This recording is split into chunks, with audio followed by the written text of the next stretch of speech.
It's just a little bit of an update for you. I'm speaking with Clare Hawkins, who you probably should remember from our Where We're Wedgie story that featured Clare's colourful history in wildlife conservation, and the Tasmanian Wedge-tailed Eagle Where We're Wedgie project. Clare, how are you? It's a pleasure to have you back for a short update. I'm really well, thanks, Grant. Lovely to chat again. The reason I wanted to have you back was just to talk about what's recently been going on with Where We're Wedgie. So just tell us what the news is. Well, first off, I have in my hand a 3-year report. So we finally have actually sort of explained what we've been up to for the past 3 years. We gave little updates in social media and on the website. We've actually got a formal report now. So that's describing how we've gone, and particularly the results for the last 2 years. We've been going for 3 years. First year was a pilot. Second 2 years, the second and third year, were repeated surveys, so they're comparable. And in fact, the results that we got for both years were amazingly similar. But we have to be a bit cautious before we say, oh, that means that actually eagles aren't declining or increasing, they're just stable, because you've got confidence intervals around that. But it's a really good start. We had actually more teams come out this year. We had 102 teams in 2019, 121 teams in 2020. So, of course, I'm excited. Maybe we can beat that next year. And yeah, I think things are going well. We'll take a while before we know exactly what's happening with the population. It needs to keep going for a few years, but really encouraging to start with, and people can look that up. So that's the first thing. Well, just before we go on to the next thing, so that people can look it up and maybe have a squiz while they're listening to us, where should they look up the report? I think it's pinned on I'll try and keep it pinned on the Twitter page, Nature Trackers. But also we've got a web page, website, naturetrackers.com.au. If you go to the latest news in the Where We're Wedgie section, then you'll access the report. Okay, we'll carry on. They can be clicking and looking while we continue talking. So please do. It's very pretty. I'm very well. I didn't do the prettiness. Our designer Patrick Badger did, but it's a very. I think it's come across as very readable at all levels. You can skim through it or read every word in great detail. Fabulous. Now, the second part of the news. Well, the second part of the news is we were really keen to upgrade our booking map. We've got this map that divides up the whole of Tasmania and encourages people to survey all across Tasmania, so we don't kind of miss key areas that perhaps are experiencing an unusual threat or some other issue that we need to know about. And it's worked incredibly well given the amount of money we've put into it. But I've discovered, it's not really surprising, that not everyone who loves birds loves tech. And that really it would be a good idea to invest a bit more cash into that, so that somebody who's doing it from a rather old iPad and doesn't have the most fabulous broadband can still perfectly adequately upload the map and do all the bookings of the surveys. So slightly difficult thing to explain in a crowdfunder, but that's what we decided to do. And people came back. Really, it was fantastic. It was terrifying. We'd have a flurry of support, and then it would just go dead for a few days, and then we'd have a flurry of support. You know, it's one of these things where you've got to meet the target. Everyone has to pledge, and that has to add up to the target amount of money. Otherwise, you don't get anything if they don't hit it by the due date. And the day before the due date, we hit the target. And so we've got the funding to revamp the website, which I think will really help with that ambition of increasing the numbers of surveys we get. And that will really increase the confidence in the quality of the data and the accuracy. So what was the target? The target was $15,000 to really both establish the upgraded map and maintain it over future years. And can you remember how many individual donors you had to hit the 15,000? Oh, give me a sec. I should have that up. It was, I can say it roughly, but we actually got slightly over. We actually ended up with $16,125 donated, which was, so a few people did. We had, where does it say the number of supporters? 173 wonderful supporters. Well, very generous. That means there's a lot of people who made really significant contributions. So that's great. Did you get any stats? I haven't run a fundraiser myself like that, so I don't know whether you. It's stressful. I want to try one next year to see if I can make at least producing the podcast cost negative for me rather than a bit of a hole. But aside from that, do you know whether most of the people who contributed were from Tassie or Tasmania, or whether it was sort of lots of people chipping in from around the world and from around all around Australia? The majority were from Tasmania, but there were a lot from the rest of Australia and from other parts of the world, which is that I think that's incredibly powerful that you see people from all over the place saying, we really want this to happen. Yeah, it was really powerful. Yeah, no, look, people care and they will chip in. Now, my bit is to keep you in the spotlight as much as I can with the project going on. So I was really chuffed to see how it was going, because it was obvious on the social media channels that you were getting a bit stressed a few days out, because there was quite an amount to get. And it seems a bit rough with some of the crowdfunding sites that if you don't get it, if you don't hit the target, there's nothing there. Yeah, well done. Well, it's a clever... I feel so mixed about it. I mean, it would be great. I do think about whether we should instead do a subscription thing. But, that deadline is so powerful. And so on the Sunday morning, our deadline was on the Monday. On the Sunday morning, we made nearly $2,000 in 2 or 3 hours. Just bang, made. I mean, people pledged that much. And I'm sure that was just everyone. I mean, lots of people told me afterwards they were watching and they were deciding how much they would contribute. And it was all about, they were very fired up by that deadline. It's a funny old business. I reckon that's great. And that with, fewer than 200 people have made a real difference to at least the next 5 years of data collection on the platform. Probably by then you'll need to do another upgrade as things move along again. But that's great. Do you want to give a shout out to the developer who's going to be rewriting the platform? Well, yeah, I haven't announced that yet, but I will happily do that. They're local. These guys, they're called Kmapping, ESK, Kmapping. And they're very accustomed to doing mapping in Tasmania. And I think they're going to do a wonderful job. I'm really excited to hear about their plans. There's a lot of really handy things that probably won't be terribly apparent that will make a huge difference to the people analysing the data. Yeah, no, that's really great. Now, what's the next thing what's your deadline for getting the work done?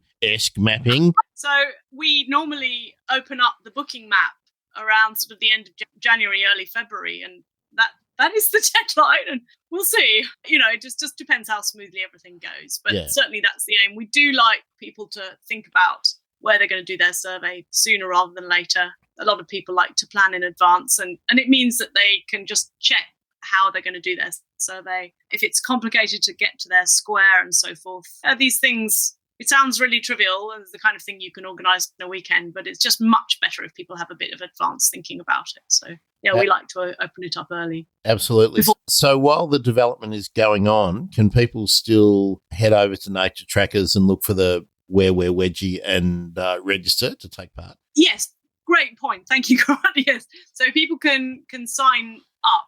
So they'll get emails alerting them to what's going on. And there is the map that we've been using up till now. And nothing about that the look of it will change, but the squares will remain in exactly the same place. So people can actually zoom right on into the map and have a think about where they'd like to do their survey next year. And at the moment, you can see where people booked this past year, so you can see where the gaps are. They're likely to be the same next year. Well, that's great. So, I just wanted to make sure people understood that even though there is a major upgrade going on, the site is still functional. You can still go. And if you haven't been a participant before, head to Tassie for the Where We're Wedgie annual survey. Now, are you hitting it for two different weekends again this year? Yep, the little bird that was whispering to you during our podcast was absolutely correct. So we've got mid-May and the end of May, 14th to the 16th. So any of Friday, Saturday, Sunday, any or all on the 14th to the 16th, and Friday, Saturday, Sunday, 28th to the 30th. You can do all of them or just half a day. That's great. And look, hopefully with the fingers crossed, I don't want to speak too soon, but with the sort of COVID emergency that we were sort of all staring at the time of the survey last year for 2020, well, not be present for 2021, and hopefully lots more people can be involved, and that the weather's kind, and lots more of the squares on the map get filled in, and that we have more zero heroes. Here's hoping. Yep. I've mixed up my next years and my last years a bit, but yes, absolutely. 2021. Don't give our secret away about how we're doing this, Clara. We're being very, very, very prepared. Yes, I have huge ambitions for 2021. Is there any other sort of news? Oh, yes. No. I wanted to ask you because I was thinking about crowdfunding, and in crowdfunding, often people do perks, little rewards. Now, does that mean that there's extraordinarily cool Wedgie or Nature Trackers merch that's out there now? Well, yes, there were lots of lovely rewards. Something that we had going for quite a while is a really nice ID guide. It's just 6 pages, but Nature Trackers expert Nick Mooney wrote all the words, and people contributed. Lots of wonderful photographers contributed pictures of the raptors flying and perched. So that was a really nice one that proved really popular. CSIRO donated reduced cost bird of prey guide, the one by Stephen Debus. Yep. And amazing. And a bunch of beanies, and there was all sorts of things. Yeah, we had some lovely ones. Now, the point of asking you was, is any merch, groovy stuff available to assist in ongoing fundraising? It is available, and I haven't quite worked out how to do that. Maybe we should do a subscription. We have some prizes that we haven't announced for particularly successful surveyors this year. In 2020, that we particularly like to celebrate the people who've done loads of surveys, whether or not they saw any raptors. So there'll be a bit of that. But yes, there might be some future plans for subscriptions and so forth to as future merch. Yeah. Well, keep us updated, because I always want to promote what you're doing, and we can do that on the pod and also on the website and in my incessantly annoying social media. Thank you. No worries. Claire, I wanted to just get you to mention, putting your citizen science hat on for a minute, what the great apps are that anybody who is out walking around can use on their phones or on their iPad to make a difference in the data collection of the fantastic flora, fauna, birds in Tasmania and indeed all of Australia. Oh, I'd love to. Well, you might have some trouble stopping me. That's okay. That's what we're here for, you know. The one that I'm a massive fan of is iNaturalist, which just seems to go from strength to strength. You can record anything from tardigrades to eagles to any kind of plant or fungi or slime mold. And it has, not only is it a really good way of very quickly, with the press of very few buttons, recording where you saw the thing, you include a photo if you can, but also it's with the photos, it's got a rapidly improving recognition algorithm, which I think anybody who hasn't used it can't believe the quality of it. And crazy about it. The quality of the suggestions that are coming up. I mean, they can go wrong, and you can have this sort of circular thing where iNaturalist suggests one thing, and if you don't use your brain at all and you just choose the suggestion, then it becomes a vicious circle. But if you use it wisely, it's incredibly powerful, and it's very rewarding to have some suggestions as to what you've just seen. No, I just can't believe how quickly it has moved on. Look, a few years ago, I was trying to develop a bit of a horticulture website with a bunch of people, and the lack of good ID material online. Well, we're only talking a handful of years, and now point your phone at any old scrubby thing anywhere, take a picture, and bang, it'll be, if not recognised down to the species level, certainly the genus. And then there's 4 or 5 people online who are going to tell you exactly what it is, or the 2 options it could be, or something like that. It's just amazing. The community is fantastic. And that's right. And there's a lot of people who are really lovely about explaining why it's this and not that. And people are generally really, really lovely about, discussing things. And I've already got a paper out of it by photographing a moth that turned out to be, sadly invasive to Tasmania, but it was super interesting working with the people who sort of figured that out. It's incredible. There are, I mean, obviously there's a few options for just, apps and so forth, which will recognise the photo.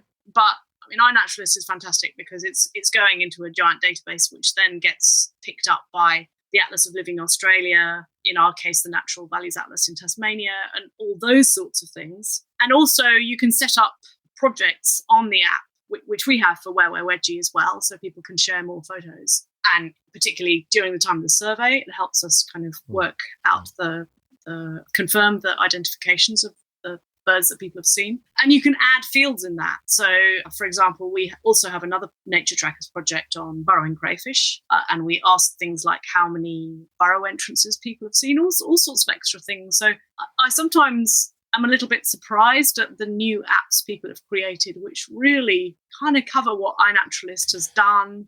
And they're paying for all those upgrades all the time to fit in with the operating systems of the smartphones on another app. Yeah, just to put your own brand on it. Yeah, we don't need to be duplicating the work that's being done if it's adequate. So now a question without notice. Well, we go back to Wedgies, Tasmanian Wedge-tailed Eagles. I know it's not your project or anything, but do you know if James Pay has discovered anything amazing with his trackers on the birds recently? I don't know. I mean, he's got a bunch of publications coming out at the moment. So I think the best thing for people would be to follow his Twitter account, because those will get announced there. Certainly what is incredibly enjoyable to see on his Twitter account is he's increasingly tagging adults now. Yeah. He previously tagged sub-adults, and we can see them bombing all around Tasmania. And we've got, I think, one that appears perhaps to have settled. So we've perhaps got a first date that a young adult might establish its own territory. Yeah, exactly. Yeah. So establish a territory.